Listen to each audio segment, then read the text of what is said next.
with Marcus Rashford. Tim, more interest for him today. Tell us.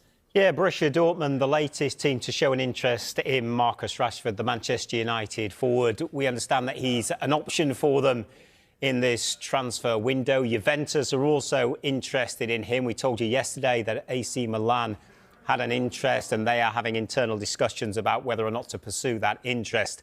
In this instance, it will be a loan move, which probably wouldn't suit Manchester United. Yes, it would reduce some of his wages, but Manchester United would prefer a permanent move because they are in a position where they have to sell to buy. But there is this symmetry with Jadon Sancho this time last year. That was a win-win for all parties because he went to Dortmund, did really, really well, upped his value, and Manchester United then went on to sell him. But this is a slightly different situation because Sancho was already a player that had been at Dortmund, and when it comes to Marcus Rashford, you just feel that his next move is absolutely crucial. He's 27 now, and I know we're going to touch on it in a moment or two, but when you look at his international situation as well, with England, with the World Cup, 18 months away, he does need to make sure that his next move is the right move for him, as much as Manchester United need to make sure that they get the right offer for him and potentially move him on.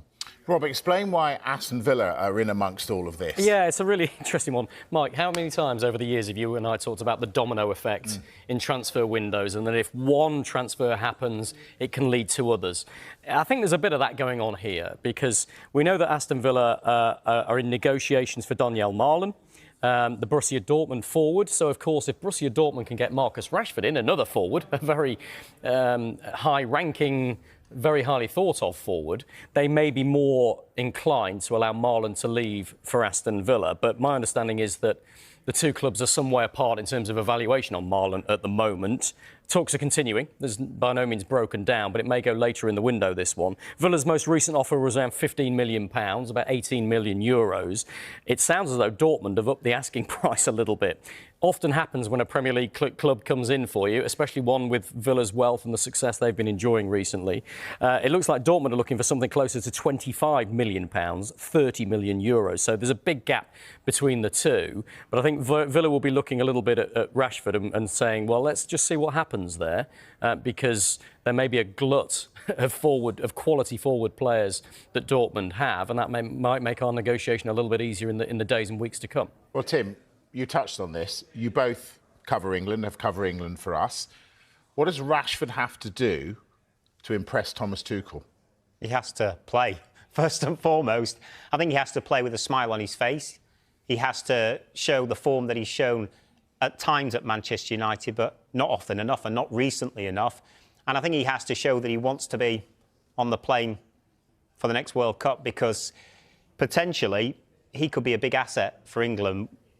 Me and Rob were both in Qatar for the World Cup there, and actually in that World Cup he did really, really well for England. But since then, he slipped off the radar a little bit. And I think he needs to be playing his football and giving Thomas Tuchel an option to say, I'm your man, I want to be involved in the World Cup finals. And I think key to that is regular first-team football, but also maybe finding that joy again in his football. Yeah. I think Tim's absolutely right. There's two things for me here. There's one, Marcus Rashford enjoying his football again, which he clearly isn't doing at the moment at Manchester United. And Tim's absolutely right. He's got to get his career back on track. These are supposedly the best years of his career. And he's playing probably the worst football that he's played in the last decade, possibly in all the career we've known him since he burst onto the scene with Manchester United. So he's got to get his smile back and get enjoying his football again. And it increasingly looks like that isn't going to happen at Old Trafford. But secondly, you have to look at what's in this for Manchester United. And I don't think any of these loan offers from Juventus, from AC Milan, from Dortmund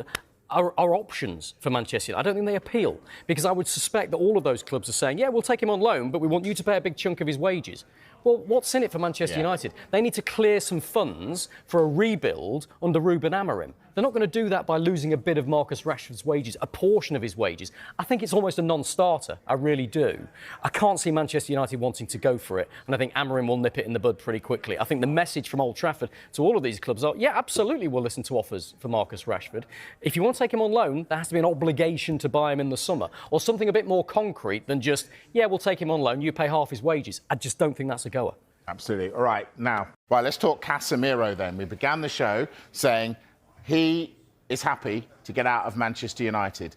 What can you tell us about this? Yeah, this is one that the Times are reporting that he's willing to leave Manchester United in this transfer window. Now, we've been reporting that there is interest from Saudi clubs in Casemiro, but of course, if he were to leave in this window, it would be a massive boost for Manchester United, given the fact that he's one of the highest earners at the club. United, of course, are in this sell-to-buy position, so every pound counts as far as they're concerned. And we've seen that in lots of different ways over the course of the last few months. So it could be a huge boost for United. Still very early days, no deal done as yet, but maybe an indication that he could be prepared to move on. And Mike, while we're talking about Manchester United midfielders, let me just bring in Mainoo here. No suggestion that he's going to leave, but we've seen the impact he's made. Gary Neville talking very highly of him when he's come on for Casemiro in that very disappointing defeat to Newcastle for Manchester United. Mainoo only 2.5 years left on his contract. Noises that maybe other clubs are interested. Of course they're interested in Mainoo, the young talent that he is. But might there be an extension to his existing contract at Old Trafford? I think that's one worth watching over the next few weeks. Absolutely right. We're going to SG's forward, Randall Kolo Muani, attracting interest. Is there a possibility he could go to Manchester United? Certainly a possibility. I know Dharmesh has just mentioned it there, PSR. I'm not saying, again, Manchester United are in trouble with regards to PSR, but they certainly have to watch what they do. And as Ruben Amorim has mentioned a number of times, it may be a one-in, one-out scenario. They have to free up some cash to allow them to go into the transfer window. One player that they have been linked with, and it's been quite a heavy link as well over the course of the last 24 hours, like you say, Randall Kolo Muani, the PSG centre-forward. He hasn't had a lot of game time recently, just a couple of goals in 14 appearances in all competitions so far this season at PSG. So it would seem like he's surplus to requirements. There have been reports on social media that Manchester United and Spurs from the Premier League are interested in Muani, as is Juventus of Serie A. He's got a long contract, though, 3.5 years left on the deal that he signed at PSG, so he has a lot of time with regards to that. That's why potentially a loan deal could be what clubs are exploring. I know a lot of people will say, well, hang on, if Manchester United are interested in Muani, does that mean potentially someone else, high profile, earning a lot of cash, could be departing Old Trafford? Who could he possibly? What about players coming in who can play to the system that Amorim wants? Is there any word that that's going to happen? Yeah, I mean, Mark mentioned Kolo Muani, who looks like he's on Manchester United's radar on a loan deal anyway. But the left back or the left wing back area is a real problematic area for Manchester United, and it has been for the past 18 months. Tyrell Malacia and Luke Shaw simply haven't been fit nearly enough. Yes, Diogo Dalot played really well against Trent Alexander-Arnold and Liverpool yesterday down the left-hand side, but he's essentially a right-footed right back or right wing back. So I think they would like those players playing in their right positions. So I think if United can get some business done in this month, they will try to do that. But I think, like with a lot of other clubs, the focus is usually on the summer transfer window, and they're already looking ahead to that.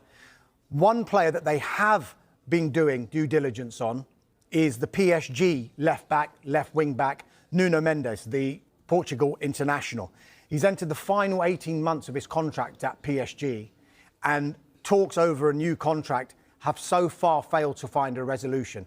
And I know Mark in the 5 o'clock show was mentioning when a player gets down to 2 years, you need to either tie him down to a new contract or sell. This guy's down to 18 months now. So he's 1 year from now, if he hasn't signed a new contract, he can speak to clubs outside France over a pre-contract agreement. One player that does look like it is very, very close to happening is United have agreed a deal to sign the Paraguayan left-back. His name is Diego Leon from a club called Cerro Porteño. He would join in the summer. You've nailed that. Yeah, I'm not even sure that that's true. No, I love that. Well, you got styled away it out. with it. Got it. Cerro Porteño. He would join in the summer, however, because he actually doesn't turn 18 until April, and it's thought the player will arrive in Manchester at some point this month to take a medical, and then United will formally announce that as a deal done. Used the phrase, he needs to feel a bit of love. I think we could use that phrase for Joshua Zirkzee, given how he was treated by his own fans last week. Do you think he could go this month? I don't think he'll go, because I think Manchester United see so much potential in him. He joined the club last summer from Bologna. He's only scored 4 goals in 23 appearances in all competitions, but he has featured in every single Ruben Amorim squad. So clearly the boss likes him at Amorim squad Manchester United. But there's some interest from Juventus. One of the reasons why that's interesting, and they would be interested in a loan, is because Juventus are currently managed by Thiago Motta, who was, of course, the manager at Bologna. So he's worked with Joshua Zirkzee. He knows what he's all about. He knows his qualities. Our information is Joshua Zirkzee himself has no desire to leave Manchester United in this window. He wants to stay, fight for his place, and prove to the fans that have been booing him that he's a great player, he's a good asset, he's an important team player, and he wants to show what he can do. So the player himself has no interest in leaving whatsoever. We've also reported the likes of Napoli, Inter Milan, AC Milan, and other Premier League sides that would also be interested in signing him. So I don't think this is one that's going to go away, but I certainly don't think it's one that's going to happen in this window. Dharmesh, do Manchester United want to offload Anthony? I mean, I think they would listen to offers for him. And we're told today that a number of clubs, including those from Spain and Greece, have actually approached Manchester United. So there has been club-to-club contact over a possible loan for the winger Anthony. Now, he's been out of favour throughout the whole of this season. Erik ten Hag wasn't picking him from the start in the Premier League. Since Ruben Amorim has come to the club, Anthony hasn't started a Premier League game.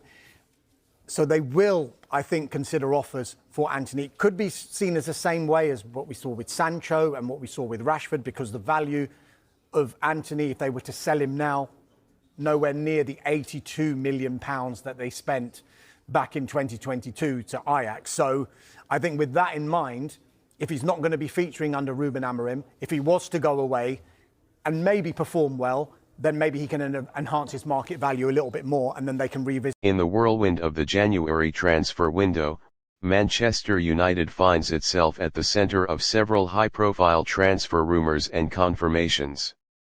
One of the most striking developments involves the young star Kobbie Mainoo, who has caught the eye of Chelsea. Amid contract negotiation issues at United, where financial constraints are pushing the club to manage its wage bill, Chelsea appears to be leading the race to secure Mainoo's signature should he decide to leave Old Trafford. This move underscores Chelsea's strategy to invest in youth with high potential, especially in midfield where Mainoo has shown promise despite a dip in form this season. On another front, Marcus Rashford's future at Manchester United appears increasingly uncertain, with Borussia Dortmund emerging as a potential destination. Rashford, who has publicly hinted at seeking new challenges, has been linked with a loan move to the German club. His high salary, however, poses a significant hurdle for any deal, potentially requiring United to cover part of his wages.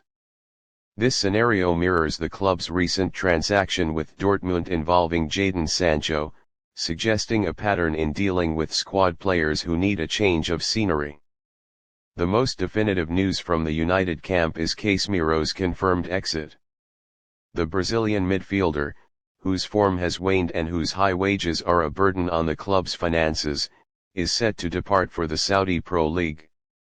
Reports of a lucrative offer from Al Nassr, which not only promises a hefty weekly wage but also a reunion with former teammate Cristiano Ronaldo, indicate that this move is more than just speculation.